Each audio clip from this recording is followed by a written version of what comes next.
Senhor, príncipes e princesas! No vídeo de hoje, vamos continuar aqui nossa leitura anual, nossa leitura abençoada.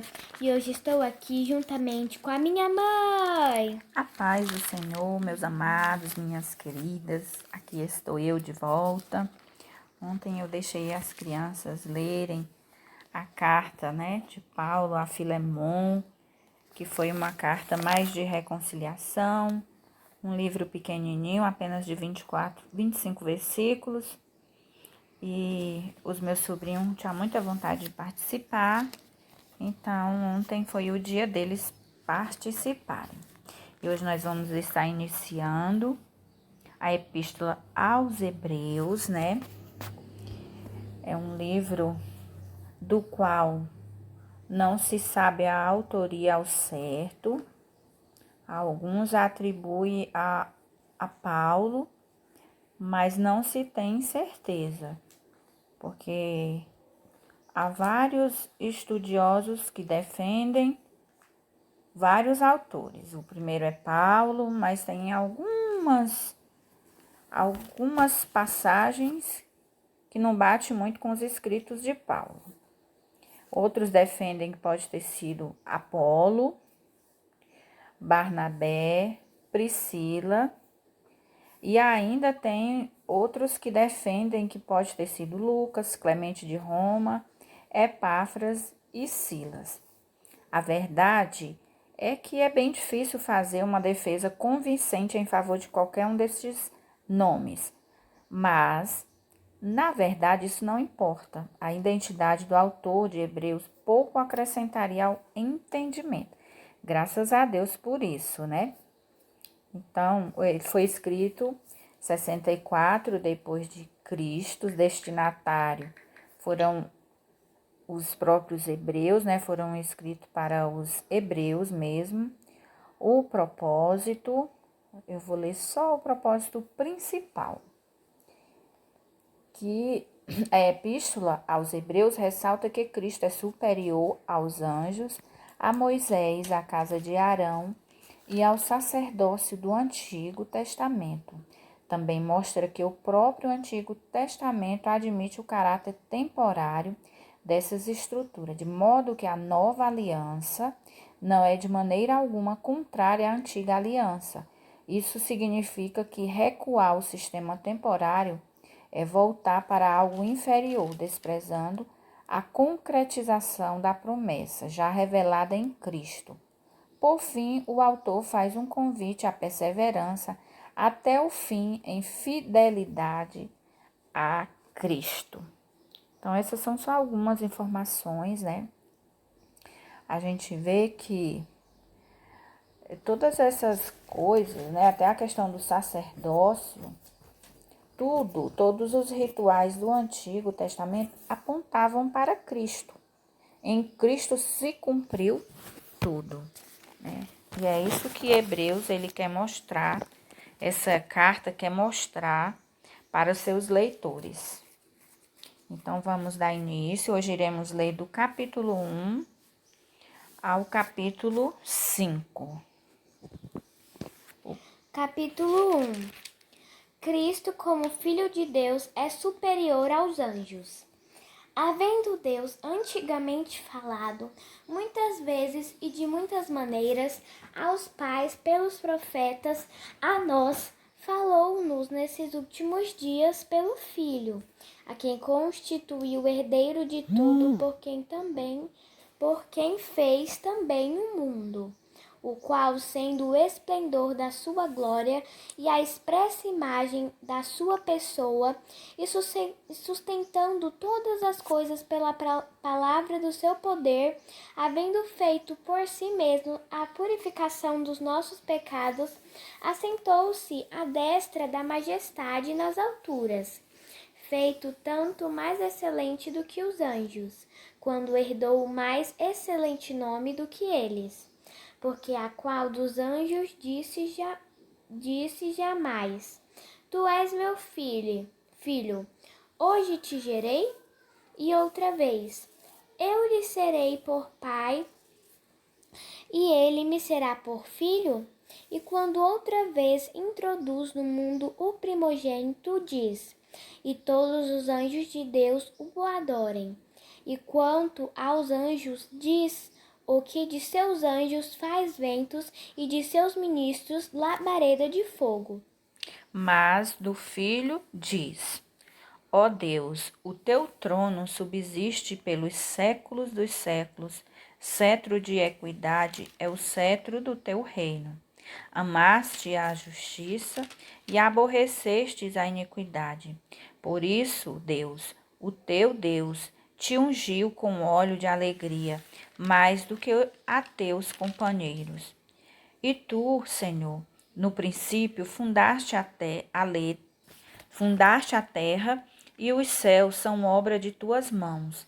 Eles perecerão, mas tu permanecerás, e todos eles como roupa envelhecerão, e como um manto os enrolarás, e como um vestido se mudarão, mas tu és o mesmo, e os teus anos não acabarão.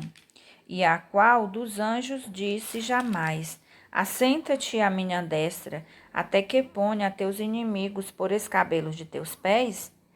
Não são, porventura, todos eles espíritos ministradores, enviados para servir a favor daqueles que hão de herdar a salvação?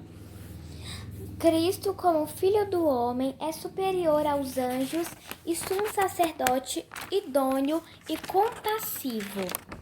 Portanto, convém-nos atentar com mais diligência para as coisas que já temos ouvido, para que em tempo alguns nos desviemos delas. Porque se a palavra falada pelos anjos permaneceu firme, e toda transgressão e desobediência recebeu a justa retribuição.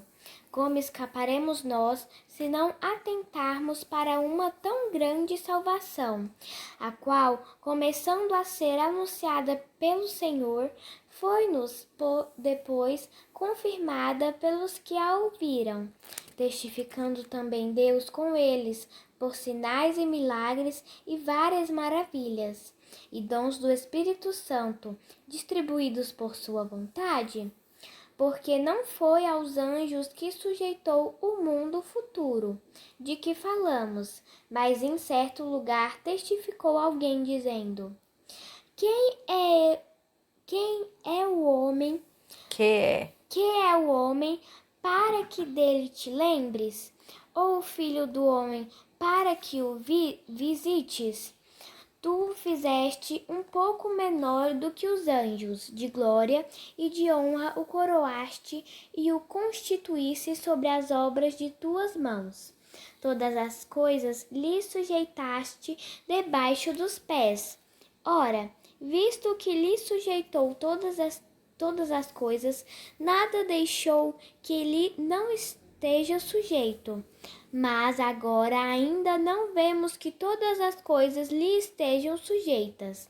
Vemos, porém, coroado de glória e de honra, aquele Jesus que fora feito um pouco menor do que os anjos, por causa da paixão da morte, para que, pela graça de Deus, provasse a morte por todos. Porque convinha que aquele para quem são todas as coisas, e mediante quem tudo existe, trazendo muitos filhos à glória, consagrasse pelas aflições o príncipe da salvação deles. Porque assim, o que santifica, como os que são santificados, são todos de um, por cuja causa não se envergonha de lhes chamar irmãos, dizendo: anunciarei o teu nome a meus irmãos, cantar-te-ei louvores no meio da congregação. E outra vez porei nele a minha confiança, e outra vez eis-me aqui a mim e aos filhos que Deus me deu. E visto como os filhos participam da carne e do sangue, também ele participou das mesmas coisas, para que pela morte aniquilasse o que tinha o império da morte, isto é, o diabo, e livrasse todos os que, com medo da morte, estavam por toda a vida sujeitos à servidão. Porque, na verdade, ele não tomou os anjos, mas tomou a descendência de Abraão.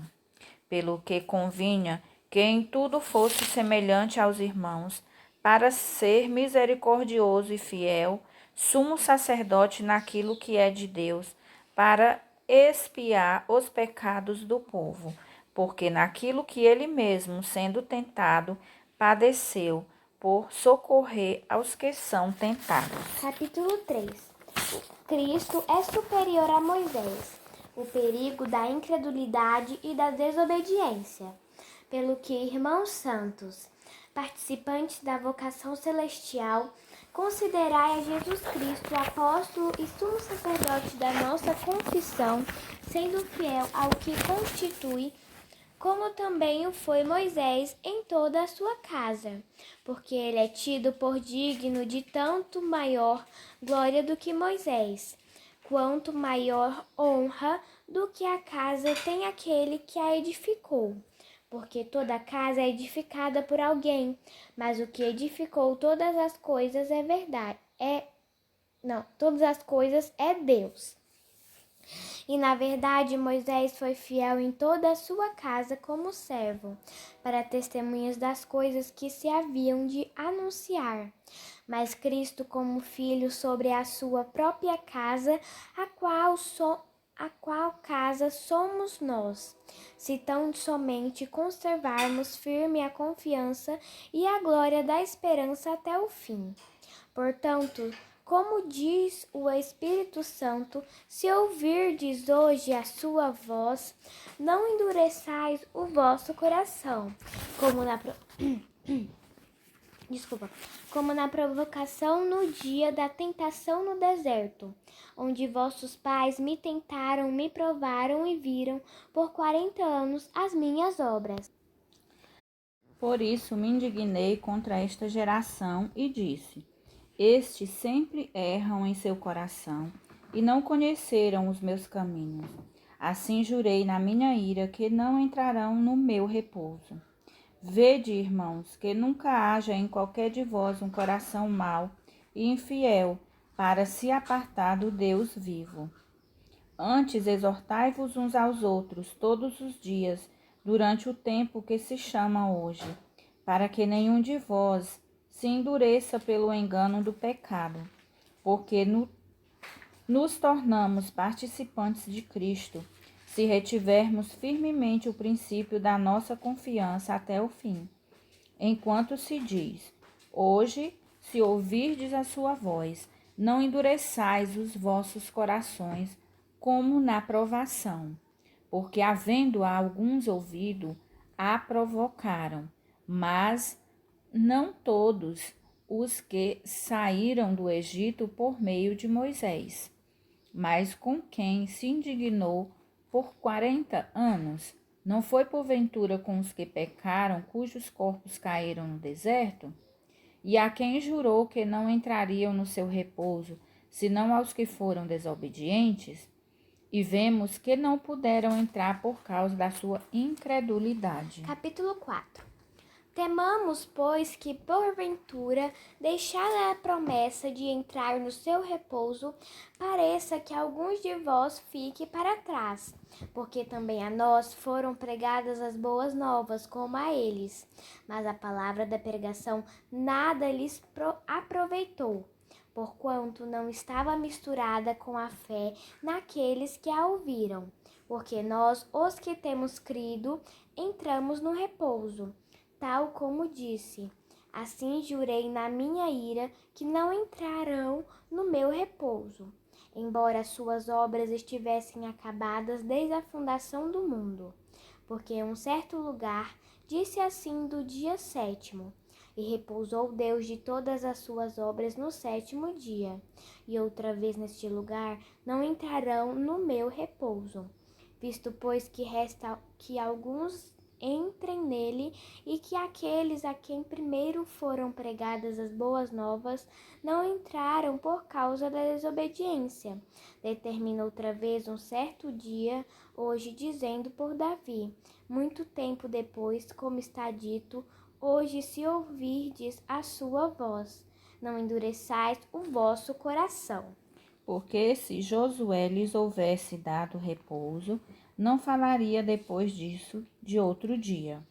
Portanto, resta ainda um repouso para o povo de Deus, porque aquele que entrou no seu repouso, ele próprio repousou de suas obras como Deus das suas. Procuremos, pois, entrar naquele repouso, para que ninguém caia no mesmo exemplo de desobediência.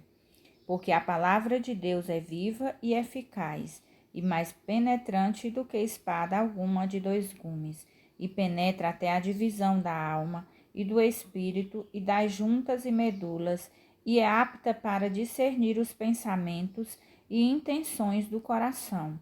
E não há criatura alguma encoberta diante dele, antes todas as coisas estão nuas e patentes aos olhos daquele com quem temos de tratar. Cristo é superior aos sumos sacerdotes do antigo pacto, versículo 14, visto que temos um grande sumo sacerdote, Jesus, Filho de Deus, que penetrou nos céus, retenhamos firmemente a nossa confissão, porque não temos um sumo sacerdote que não possa compadecer-se das nossas fraquezas, porém um que como nós em tudo foi tentado, mas sem pecado. Cheguemos, pois, com confiança ao trono da graça, para que possamos alcançar misericórdia e achar graça, a fim de sermos ajudados em tempo oportuno. Capítulo 5. Porque todo sumo sacerdote tomado dentre os homens é constituído a favor dos homens nas coisas concernentes a Deus, para que ofereça dons e sacrifícios pelos pecados e possa compadecer-se ternamente dos ignorantes e errados, pois também ele mesmo está rodeado de fraqueza. E por esta causa deve ele, tanto pelo povo, como também por si mesmo, fazer oferta pelos pecados. E ninguém toma para si essa honra, senão o que é chamado por Deus como Arão. Assim também Cristo não se glorificou a si mesmo, para se fazer sumo sacerdote, mas glorificou aqueles que lhe disse: Tu és meu filho, hoje te gerei.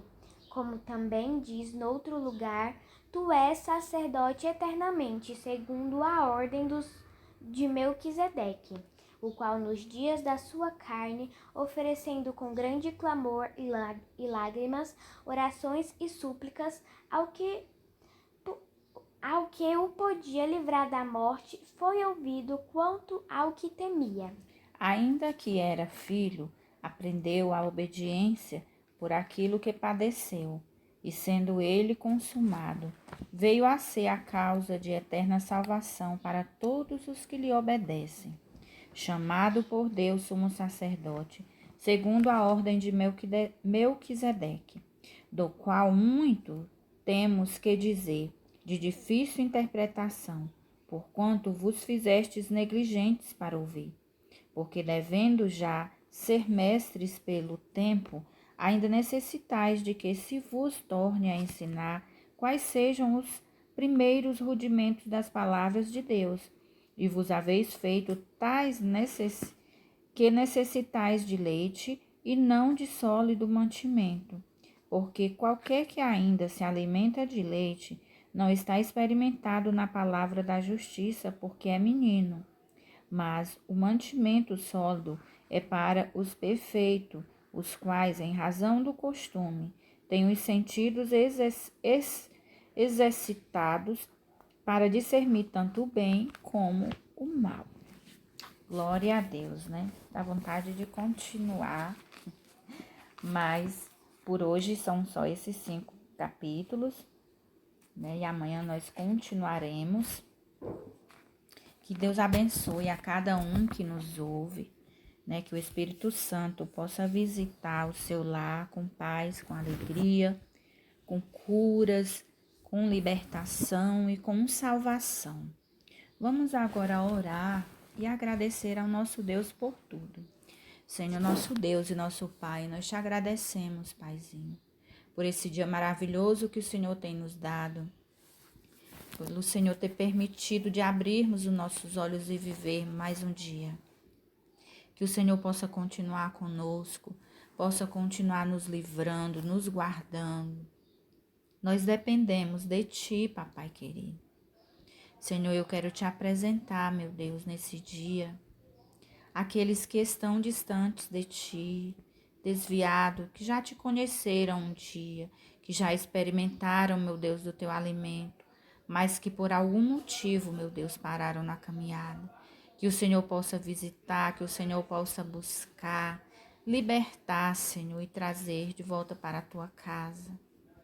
Oh Deus querido e amado, é tudo o que nós te pedimos, meu Deus, nesse dia. Nós também queremos te apresentar os missionários, meu Deus, os teus filhos que estão distantes da sua pátria, da sua família, mas que alegremente fazem, meu Deus, a tua obra em algum lugar deste mundo. Que o Senhor possa ser com eles, providenciando, meu Deus, todo o necessário para os teus filhos, teus servos. Meu Deus querido e amado, mais uma vez, e eu te agradeço, meu Deus, por tudo. Fica conosco, é tudo o que nós pedimos e te agradecemos em nome de Jesus. Amém. A paz do Senhor e até amanhã.